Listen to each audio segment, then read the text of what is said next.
तुम्हा सर्वांचं माझ्या YouTube चॅनलमध्ये पुन्हा एकदा स्वागत आहे. तर आजच्या व्हिडिओमध्ये आपण इयत्ता 6वी चा जो नवीन अभ्यासक्रम बदललेला आहे, तर 2026-27 या शैक्षणिक वर्षासाठी. तर त्याच्यातला आपला जो विषय आहे नागरिकशास्त्र, इतिहासाचा दुसरा भाग, नागरिकशास्त्र इतिहासाच्या पुस्तकामधला.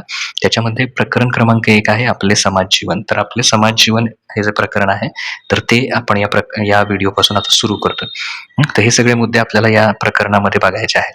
मानवाची उत्क्रांती कशी झाली हे तुम्ही यापूर्वी शिकलेला आहात. माणसाचा विकास कसा टप्प्याटप्प्यानं होत गेला हे आपण मागील इयत्तेत बघितलंय. आज आपले सामाजिक जीवन हजारो वर्षाच्या उत्क्रांतीतून आकारलेलं आहे. आत्ता जे आपण मोबाईल, इंटरनेट वगैरे या सगळ्या गोष्टी बघतोय त्या काय मागच्या 300-400 वर्षांमध्ये पण नव्हत्या आणि त्याच्या आधीही काही माणूस फार प्रगत नव्हता. पण हळूहळू माणसाची प्रगती होत गेली. त्यालाच आपण उत्क्रांती असं म्हणतो आणि म्हणून आत्ताचे जे सामाजिक जीवन आहे ते आपल्यासमोर दिसून येतं. माणसाने भटक्या अवस्थेपासून स्थिर समाज जीवनाकडे काय केलेले आहे, वाटचाल केलेली आहे. म्हणजे भटकत असणारा माणूस म्हणजे शिकार करणं, त्यानंतर मग शेतीची शोध लागला आणि त्यानंतर आत्ताचं समाज जीवन म्हणजे मानवाची वाटचाल अशा प्रकारे आहे. तर आता पहिला बघूया समाज, अर्थ व गरज. केवळ लोकांचा समूह म्हणजे समाज नव्हे. म्हणजे 100 लोक एकत्र आली म्हणून तो समाज नव्हे, तर समूहात राहणाऱ्या व्यक्तींमध्ये असणाऱ्या संबंधांची व्यवस्था. म्हणजे व्यक्ती म्हणून राहताना आपले कसे संबंध असले पाहिजेत, तर ती गोष्ट म्हणजे काय, समाज होय. समाजात वृद्ध, प्रौढ, तरुण, लहान मुले-मुली अशा प्रत्येक व्यक्तीचा समावेश असतो. समाज म्हणजे काय फक्त वृद्ध लोक किंवा फक्त तरुण लोक असं नाही, तर या सगळ्यांचा समावेश होतो. मानवाला समाजाची गरज का वाटली? आता का वाटली असेल मानवाला समाज निर्माण करणं? तर भटक्या अवस्थेतील मानवाला स्थैर्य आणि सुरक्षितता नव्हती. तर माणूस ज्यावेळी भटकायचा त्यावेळी ज्या दिवशी शिकार मिळेल त्या दिवशी त्याचा खाण्याची वगैरे व्यवस्था व्हायची. पण एका दिवशी शिकार नाही मिळाली किंवा राहण्याची चांगली व्यवस्था नाही, तर याचमुळे मानवाच्या जीवाला काय होतं किंवा स्थैर्य नव्हतं मानवी जीवनाला. आपल्या शारीरिक आणि भावनिक गरजा पूर्ण करण्यासाठी तो एकत्र आला. शारीरिक गरजा म्हणजे खाणं, पिणं, राहणं असेल किंवा भावनिक गरजा असेल. जसं की समजा तुमचे काही मित्र आहेत, तर तुम्ही त्यांच्याशी काही ना काहीतरी शेअर करता, तर याला म्हणतात भावनिक गरजा. तर त्यासाठी माणूस एकत्र आला. तो एकत्रितपणे प्रतिकूल नैसर्गिक परिस्थितींचा अधिक सक्षमपणे सामना करू लागला. म्हणजे वादळ असेल, पूर असेल, अशा सगळ्या ज्या नैसर्गिक प्रतिकूल परिस्थिती आहेत, पाऊस असेल, तर ह्या सगळ्यांपासून स्वतःला संरक्षण करण्यासाठी एकट्यानं लढण्यापेक्षा सगळे एकत्र येऊन जर लढलो तर अधिक योग्य होईल. म्हणून माणूस काय केला, एकत्रितपणे राहू लागला. अन्न व निवारा मिळवण्यासाठी मानव आता इथं पुढं आहे, पुढचा भाग आहे. अन्न आणि निवारा मिळवण्याकरता मानव एकत्रितपणे कष्ट करू लागला. समूहातील सर्वांनी कष्ट घेतले. सगळे एकत्र येऊन काय करू लागले, अन्न आणि निवारा म्हणजे राहण्याची जागा आणि खाणं, शिकार करणं वगैरे असेल तर एकत्रित येऊन काम करणं अधिक सोपं पडू लागलं. समूहातील सर्वांनी कष्ट घेतले तरच सर्वांचे जगणे सुकर होते हे मानवाला समजलं. म्हणजे इतर प्राण्यांच्या तुलनेत मानवाला हे लवकर समजलं की जर का आपण एकत्र राहिलो तर सगळ्यांचंच जगणं त्यामुळे काय होणार आहे, चांगलं होणार आहे. यातूनच मानवी समाजाच्या निर्मितीची सुरुवात झाली आणि अशा प्रकारे मानव समाज निर्माण होत गेला. म्हणजे एकमेकांचा शारीरिक आणि भावनिक गरजा या दोन्ही पूर्ण करण्याच्या दृष्टीनं समाज म्हणून एकत्र येणं मानवाला गरजेचं वाटू लागलं.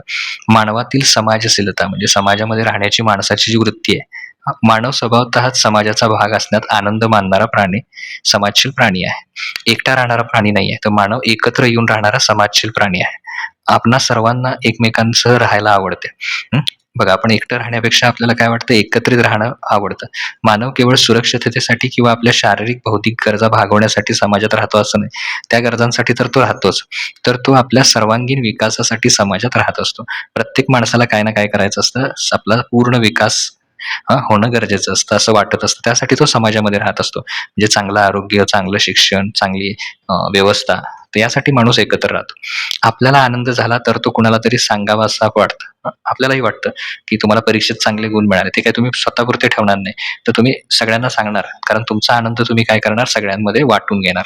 आपल्याला दुःख झाले तर ते कोणी समजून घ्यावे असंही आपल्याला वाटतं. म्हणजे तुम्हाला समजा एखाद्या गोष्टीचं काही दुःख झालं तर नक्कीच तुमचे मित्र आहेत, आई वडील आहेत, तर त्यांना तुम्ही सांगू शकता. आजी आजोबा असतील. आपल्याला नव्या कल्पना सुचल्या तर त्या प्रियजनांना सांगाव्याशा वाटतात. एखादी नवीन गोष्ट सुचली तर तुम्ही पहिल्यांदा आई वडिलांशी बोलताय, भावा बहिणींशी बोलताय. अशा प्रकारच्या भावनिक व बौद्धिक देवाणघेवाणीतून समाजशीलता दिसून येते. समाजशीलता म्हणजे दुसऱ्या व्यक्तीची आपल्याला गरज लागते. त्यातूनच समाज काय होतो, निर्माण होतो.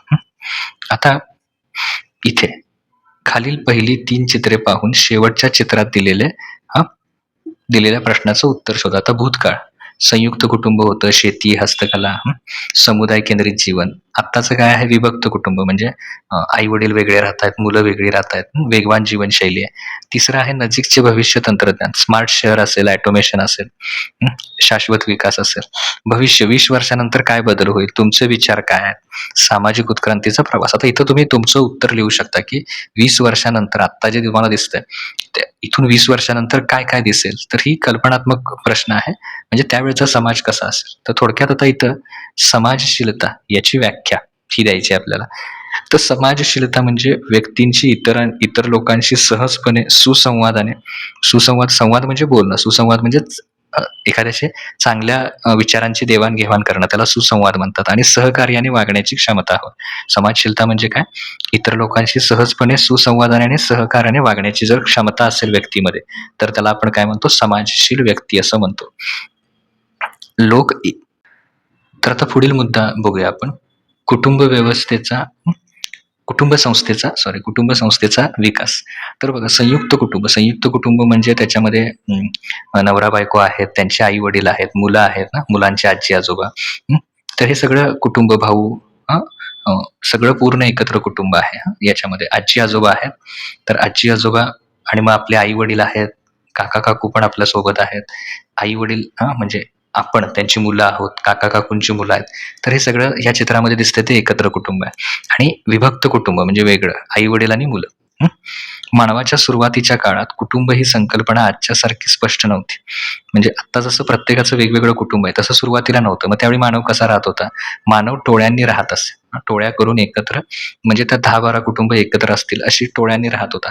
निसर्गातील संकटांपासून संरक्षण मिळवण्यासाठी लोक एकत्र राहू लागले व त्यांच्यात सुरक्षितपणेची भावना निर्माण झाली. अन्नाची गरज भागवण्यासाठी मानवाने शेती करायला सुरुवात केली आणि यातूनच त्याचे जीवन स्थिर झाले. शेती करायला त्यानं सुरुवात केली. शेतीसाठी मोठ्या मनुष्यबळाची आवश्यकता असल्याने त्यातून काय अस्तित्वात आलं? कुटुंब पद्धती अस्तित्वात आली. की कुटुंब एकत्र असतील तर ती कुटुंब काय करतील? ती शेती सांभाळेल. जी प्रत्येकाची शेती आहे ती सांभाळेल. आता इथं तुमच्या कुटुंबाचा तक्ता तयार करून कामाची विभागणी दाखवा. तुम्ही स्वतःच्या घरातील कोणकोणती कामे करता याची यादी करा. तुमच्यासाठी प्रश्न आहे तो. तर आता इथे तर आता पुढील भाग बघूया. समाजातील कामांची विभागणी. समाजातील विविध घटकांच्या विशिष्ट रूढी आणि परंपरेनुसार नियम व कायदे अस्तित्वात येतात. जेव्हा एखादा समाज तयार होतो त्यावेळी समाजातल्या काही परंपरा असतात. काही नियम, रूढी परंपरा असतात. म्हणजे एखाद्या म्हणजे त्यांचा धर्म असेल किंवा त्यांचे सण असतील तर त्यानुसार त्या परंपरा आणि समाज चालण्यासाठी नियम आणि कायदे सुद्धा अस्तित्वात असतात. समूहातील सर्वांना काम करणं शक्य नसतं. जसं की आता आपण आत्ताचं उदाहरण घेऊया, की समजा डॉक्टर आहेत. तर डॉक्टर असले तर त्यांच्याकडे आपण उपचारासाठी जातो. आपल्याला संरक्षण पाहिजे असतं तर म्हणजे पोलिसांकडे आपण तक्रार करायला जातो. बरोबर. शाळेत शिकवणारे शिक्षक असतात. म्हणजे प्रत्येक काम करणारा व्यक्ती हा काय आहे? वेगवेगळा आहे. त्यामुळे एकालाच सगळं काम करणं शक्य नसतं. त्यामुळे समूहात कामांच्या विभागणीची सुरुवात होते. तू हे काम करायचं, तू हे असं. त्यानंतर समाजाचा व्यवहार सुरळीत चालण्यासाठी नियम सुद्धा तयार होत गेले. जर नियम पाळले नाहीत तर काय होणार? समजा एक साधं उदाहरण घेतलं आपण, आपल्याला एखाद्या ठिकाणी फॉर्म भरायला जायचं, तर सगळ्यांनीच गर्दी करण्याऐवजी जर नियम पाळला, की एका रांगेत सगळ्यांनी काय करायचं? जायचं आणि मग तो जो काही फॉर्म आहे तो प्रत्येकानं भरायचा. म्हणजे तिथं गोंधळ होणार नाही. म्हणजे नियम असले की समाज काय होतो? सुरळीत चालतो. ओके. आता कुटुंबाची व्याख्या लिहायची आहे. ज्या व्यक्ती रक्तसंबंध, विवाह, दत्तक संबंध यामुळे एकत्रित समूहात राहतात आणि एकमेकांची काळजी घेतात, त्यांना काय म्हणायचं? कुटुंब म्हणायचं. रक्तसंबंध म्हणजे जसं की तुमचे काका वगैरे असतील, म्हणजे तुमच्या वडिलांचे भाऊ असतील, तर हे सगळे रक्तसंबंध झाले. विवाह, तुमच्या घरातल्या कोणाचा तरी मोठ्या बहिणीचा विवाह झाला, तर तिकडचं लग्न झालं, तर तिकडची जी लोकं आहेत, ते जे तुमचा संबंध तयार होतात ते त्या विवाहातनं होतात. दत्तक संबंध, एखाद्या कुटुंबामध्ये मूल जन्माला येत नसेल, तर त्यावेळी ते काय करतात? मुलं दत्तक घेतात. त्यातून मग एकत्रित समूह तयार होतो आणि एकमेकांची काळजी घेतो आपण. त्याला काय म्हणतात? कुटुंब असं म्हणतात. छोटे कुटुंब, कुटुंबातील सदस्यांची संख्या 4 किंवा 4 पेक्षा कमी असते, त्यावेळी ते छोटे कुटुंब किंवा त्याला विभक्त कुटुंब म्हणतात. उदाहरणार्थ आई-वडील, भाऊ-बहीण एवढेच. बाकी जे समजा वडिलांचे भाऊ आहेत ते तुमचे वेगळे राहतात.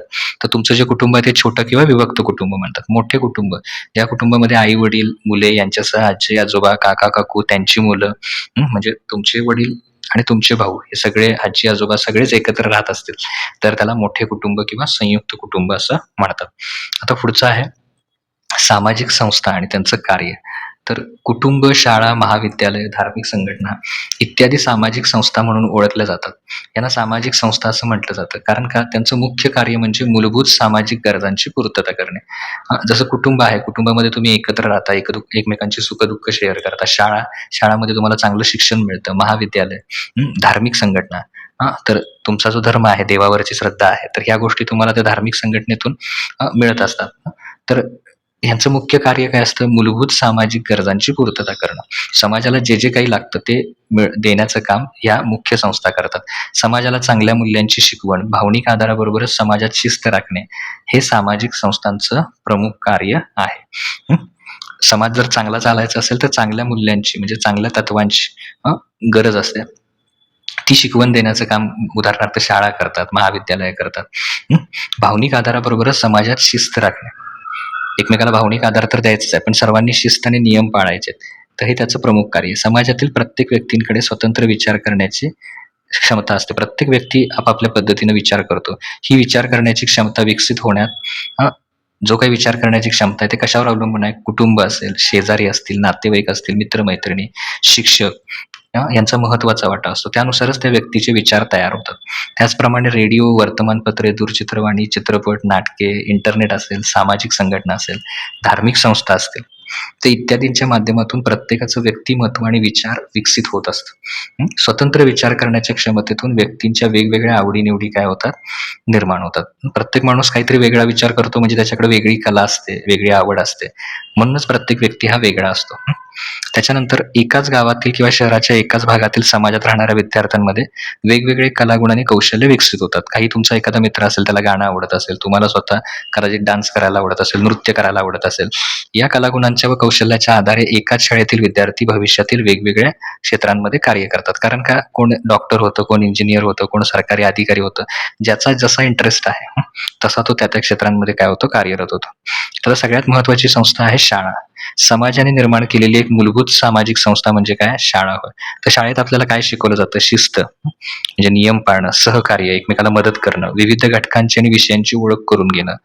आता जसं की आता आपण नागरिकशास्त्रच बघतोय किंवा इतिहास असेल, भूगोल असेल, गणित असेल, यांची ओळख करून घेणं. कलागुणांचे संगोपन, म्हणजे व्यक्तीमध्ये बऱ्याचदा जन्मतः काही कला असतात, पण त्या कला जपण्याचं काम कुठं होतं? शाळेत होतं. सांघिक भावना, एकत्र येऊन काम करण्याची भावना म्हणजे सांघिक भावना. इत्यादी बाबी शाळेच्या माध्यमातून आपण शिकतो. व्यक्तिगत जीवन आणि सामाजिक गरजा यामधील महत्त्वाचा दुवा म्हणजे शाळा होय. व्यक्तीची स्वतःचं जीवन आणि समाज म्हणून त्याच्या ज्या काही अपेक्षा आहेत, तर ह्या सगळ्या पूर्ण करण्यामध्ये शाळेचा महत्त्वाचा वाटा आहे. म्हणून त्याला महत्त्वाचा दुवा म्हटलंय. आता इथे काही कृती करायला सांगितल्या, ही कृती काय करा? तुम्ही करा. आता पुढचा बघूया आपण. समाजातील परस्परावलंबन. प्रथम अन्न व निवारा या मानवाच्या मूलभूत गरजा होत्या. अन्न पाहिजे, खाण्यासाठी पाहिजे आणि राहण्यासाठी जागा पाहिजे, निवारा. कुटुंबात राहणाऱ्या मानवाला वस्त्रांची गरज वाटू लागली. हळूहळू मग मानवाला काय झालं? वस्त्र म्हणजे अंगावरचे कपडे ही गरज वाटू लागली. अन्न, वस्त्र, निवारा या मूलभूत गरजांची पूर्तता करण्याकरता स्थायी व्यवस्था उभारण्याची जबाबदारी समाजाची असते. आता शेतकरी शेती करतोय म्हणजे त्यामुळे आपल्याला अन्न उपलब्ध होतं. शेती करण्यासाठी अवजारे व पशु उपलब्ध करणे. तर ते सुद्धा एक गरज आहे. बियाणे उपलब्ध करणं. तर आता इथं काही व्याख्या आहेत त्या बघूया. समाज म्हणजे काय? तर विशिष्ट प्रदेशात राहणारा स्वतःची आचार पद्धती म्हणजे काय? वागण्याची पद्धत आणि जीवनाविषयक दृष्टिकोन. जीवनाकडं बघण्याचा विचार जो आहे त्याला म्हणायचं जीवनाविषयक दृष्टिकोन असलेल्या मानवी समूहांचा समुच्चय म्हणजे गट. त्यालाच काय म्हणायचं? समाज म्हणायचं. सामाजिक संस्था मूलभूत सामाजिक कार्यांच्या पूर्ततेसाठी म्हणजे समजा समाजाला एक काम करायचं आहे, ते पूर्ण होण्यासाठी माणसांच्या आचरणांचे संघटित रूप. आचरण म्हणजे काय? वागणं. मानव जे काही कृती करतो त्या कृतीचं एक संघटित रूप म्हणजे एकत्रित येऊन तयार झालेलं रूप म्हणजे काय? सामाजिक संस्था. विवाह संस्था, जाती संस्था, कुटुंब संस्था, शिक्षण संस्था ही काही त्याची उदाहरणं आहेत. त्याच्यानंतर समाजाचे घटक. समाज कुणामुळे तयार होतो? व्यक्ती, कुटुंब, समूह, संस्कृती, सामाजिक व नियममूल्य, सामाजिक संबंध, सामाजिक संस्था हे सगळे समाजाचे घटक आहेत. यांच्यामुळे समाज तयार होतो.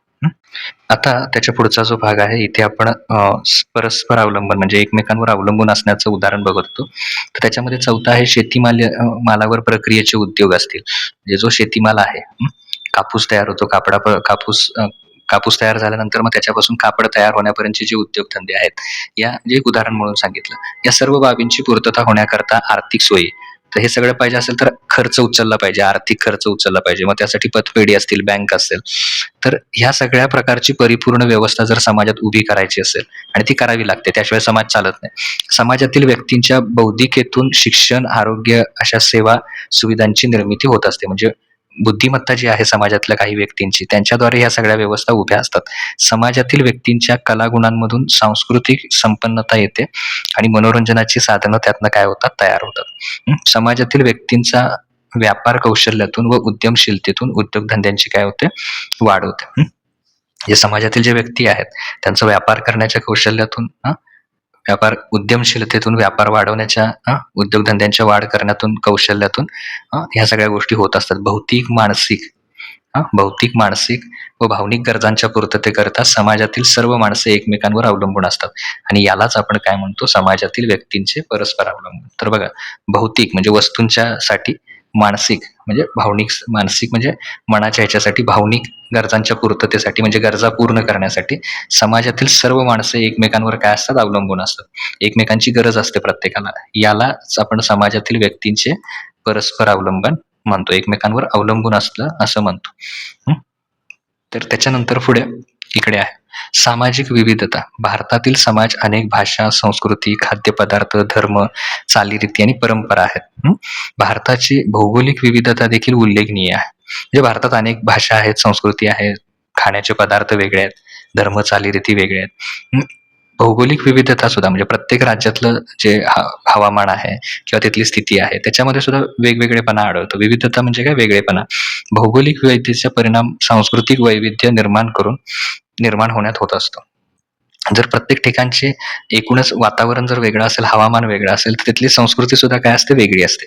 ही विविधता भारताचं एक प्रमुख वैशिष्ट्य आहे आणि हीच विविधता काय आहे, भारताचं प्रमुख वैशिष्ट्य आहे आणि ती भारताची खरी ताकद आहे.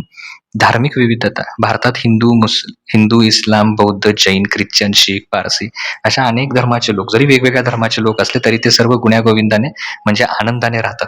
प्रत्येकाला आपापल्या धर्माप्रमाणे सण उत्सव साजरे करण्याचं स्वातंत्र्य आहे. म्हणजे इस्लाम धर्मामध्ये ईद असेल किंवा हिंदू धर्मांचा दिवाळी सण असेल, तर त्यावेळी आपण त्या सुट्ट्या देत असतो, की जेणेकरून तो जो आहे तो आपला धर्म जो आहे तो आपापले सण उत्सव साजरे करू शकतो. यामुळे समाजामध्ये काय होतं, एकोपा राहतो, म्हणजे समाज एकत्र राहतो. भाषिक विविधता. समाजामुळे प्रत्येक व्यक्तींमध्ये विशिष्ट गुण आणि क्षमता यांचा विकास होत असतो. परस्परांशी बोलण्याकरता आपण भाषा शिकतो. जशी आपली भाषा मराठी, ती भाषा आपल्याला जन्मतः अवगत नसते. तर आपण ज्या घरात राहतो किंवा शेजारी, शाळेत शिकतो. शाळेमध्ये तर निरनिराळ्या भाषा शिकण्याची आपल्याला संधी मिळते. म्हणजे मराठी, हिंदी, कुठल्या भाषा आहेत आपल्या देशामध्ये, तर हिंदी, उर्दू, गुजराती, कन्नड, तेलुगू, तमिळ, बंगाली अशा अनेक भाषा आहेत. आपल्या आजूबाजूला बोलल्या जातात. तसेच अहिराणी, कोकणी असेल, वऱ्हाडी असेल, यासारख्या बोलीभाषा म्हणजे तिथल्या भागापुरत्या बोलल्या जाणाऱ्या बोलीभाषा असतील किंवा काही गोंडी, भिल्ल, संताली, आदिवासी बोलीभाषा. यामुळे भाषेचा आपल्या देशात समृद्ध असा वारसा आहे. म्हणजे भरपूर भाषेमध्ये विविधता आढळते आपल्याला. तर समाजातील परस्पर अवलंबन. समाजातील व्यक्ती एकमेकांच्या गरजा पूर्ण करण्यासाठी परस्परांवर अवलंबून असतात आणि या स्थितीत काय म्हणतात, समाजातील परस्पर अवलंबन म्हणतात. सामाजिक विविधता म्हणजे समाजात आढळणारी भाषा, धर्म, जात, संस्कृती आणि परंपरा, वेशभूषा, विचारधारा इत्यादींमधील भिन्नता होय. भिन्नता म्हणजे काय, वेगळेपणा. प्रत्येक भाषा वेगळी आहे, धर्म वेगळा आहे, तरीही आपण देश म्हणून एक आहोत. तर त्याला काय म्हणतात, आपल्या देशाची सामाजिक विविधता. धार्मिक विविधता. एक समाजात अथवा देशात विविध धर्माचे लोक एकत्र नांदणं याला काय म्हणतात, धार्मिक. जसं की वरती नावं घेतली, हिंदू असेल, इस्लाम असेल, शीख असेल, तर हे सगळे, जैन, बौद्ध, तर हे सगळे धर्माचे लोक देशात एकत्र नांदणे म्हणजे राहणे याला काय म्हणतात, धार्मिक विविधता असं म्हणतात. त्याच्यानंतर पुढचं आहे सांस्कृतिक विविधता. आता तुमच्या परिसरात कोणत्या भाषा बोलल्या जातात, तर त्यांची यादी तुम्ही तयार करू शकता. सांस्कृतिक विविधता. मानवी समाज जीवनाचा विकास हा मानवाचा समाज जीवनाचा विकास कधी होतो? तिथली कला काय आहे? भाषा कोणती आहे? वेशभूषा, खाद्य, परंपरा, खेळ असतील, या घटकांच्या आंतरक्रियेतून होतो. म्हणजे काय? हे सगळे घटक ज्यावेळी एकमेकांशी संबंधित होतात, तेव्हा त्याला काय म्हणायचं? आंतरक्रिया. म्हणजे या सगळ्यांचा विकास झाला, तरच त्या समाज जीवनाचा विकास होतो. भारत सांस्कृतिक वैविध्यतेने संपन्न असा देश आहे. खूप वेगवेगळी भाषा, वेगवेगळे कला, वेशभूषा, खाद्यपदार्थ भरपूर आहेत भारतामध्ये. प्रत्येक देशाचे सण, उत्सव, गीते, चालीरीती इत्यादी भिन्न आहेत. परंतु या विविधतेमागील प्रेरणा आणि आस्था एकच असल्यामुळं संपूर्ण देश जो आहे तो एका सूत्रात बांधलेला आहे. म्हणजे संपूर्ण देश असा काही वेगळा नाहीये आपला किंवा प्रत्येक राज्य वेगळं नाहीये. तर सगळे मिळून आपण भारत नावाचा एक देश तयार होतो. शोधा पाहू. महाराष्ट्रात जानेवारी महिन्यात मकर संक्रांतीचा सण साजरा होतो. त्याचप्रमाणे विविध प्रदेशांमध्ये जानेवारी महिन्यात सूर्याचे संक्रमण साजरे करणारे सण कोणत्या नावांनी ओळखले जातात? आता याचं उत्तर मी तुम्हाला सगळ्यात शेवटी जे आहे ते मी देईन तुम्हाला. खाद्य विविधता भौगोलिक परिस्थितीनुसार शेतीतील उत्पादने बदलतात आणि त्यानुसार दैनंदिन आहार सुद्धा काय होतो? प्रदेशानुसार बदलतो. महाराष्ट्रात चवीने खाण्यात येणारी पिठलं भाकरी इतर प्रदेशामध्ये अपवादानच आढळते.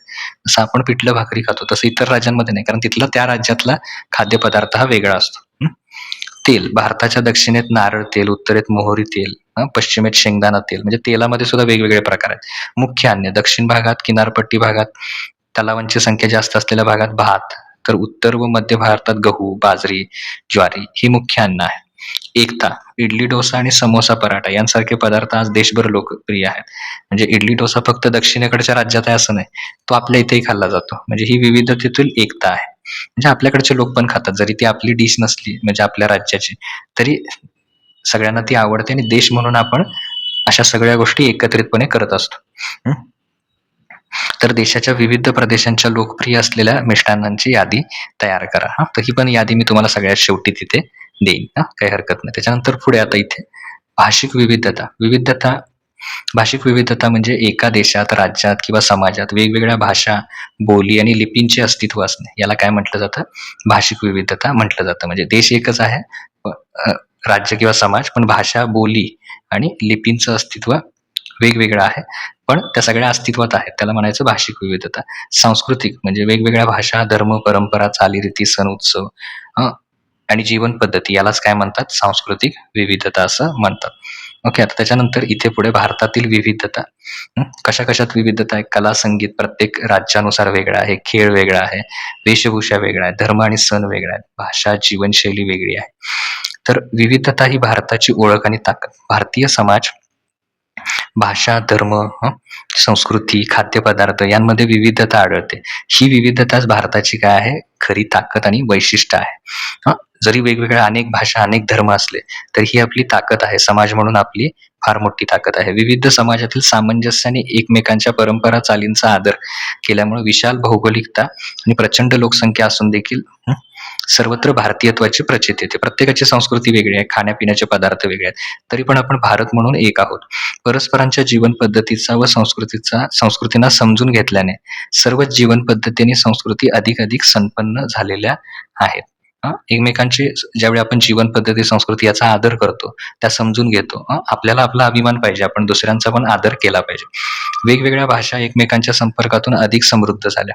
म्हणजे सगळ्याच भाषा काय झाल्या? विकसित झाल्या. सहिष्णू समाजावर असलेल्या परप्रांतीयच्या सहिष्णू भावनेतून सामाजिक एकोपा म्हणजे समाज एकत्र, जरी प्रांत, राज्य वेगळे असले तरी समाज म्हणून आपण एकत्र आहोत.